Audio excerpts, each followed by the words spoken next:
What's the ruling of praying in congregation if you happen to live near a mosque and you can hear the adhan and you're within walking distance of the mosque and you don't go, are you sinful? Well, there's three different opinions on this. The first opinion is, which is the opinion of Ahmad ibn Hanbal, a few of the Salaf and a minority of the scholars, is that it's compulsory upon every mukallaf, which means someone who is baligh, who's attained puberty, who is sane, who's able to go to the mosque. He has to go, it's compulsory for him to go and pray, which means if he doesn't pray, he's sinning. The second opinion, which is that it's sunnah mu'akkada, the opinion of Imam Abu Hanifa, Imam Shafi'i and Imam Malik, that it's an emphasized sunnah.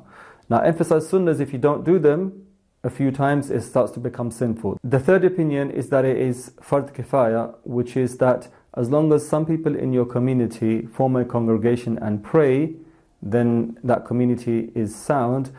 If nobody goes from that community, then every single person in that community is blameworthy. So if you are someone of piety, you'll take Imam Ahmad ibn Hanbal's opinion and make it compulsory upon yourself and feel bad and feel ashamed and reprimand yourself and reproach yourself for not praying in congregation. The other opinion of the other three Imams is it's sunnah mu'akkada. Again, you know that if you're missing it, there's problems. Right, so you make it an obligation upon you that you're gonna get to the masjid no matter what happens. The opinion that I personally feel comfortable with is opinion 2. I mean, I'm nobody to be giving my opinion, but myself, what I would uphold for myself. Number one, I'm a Hanafi, so I feel more comfortable with the opinion of Imam Abu Hanifa, which is that it's sunnah mu'akkada.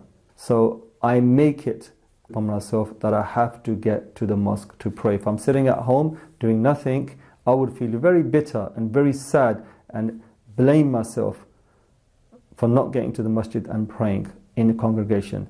And once you start to pray in congregations, it becomes very dear to you. You're loath to miss a congregation. You don't feel satisfied.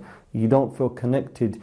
You miss that time of the masjid. And this is some of the hardest feelings that Muslims who have lived in a Muslim world and prayed 5 times a day, when they go to a non-Muslim land, the hardest thing for them is to come to terms with the fact that there's not a congregation for them to pray in. There's no adhan. Number one is they miss the adhan. Number two, they miss the congregation.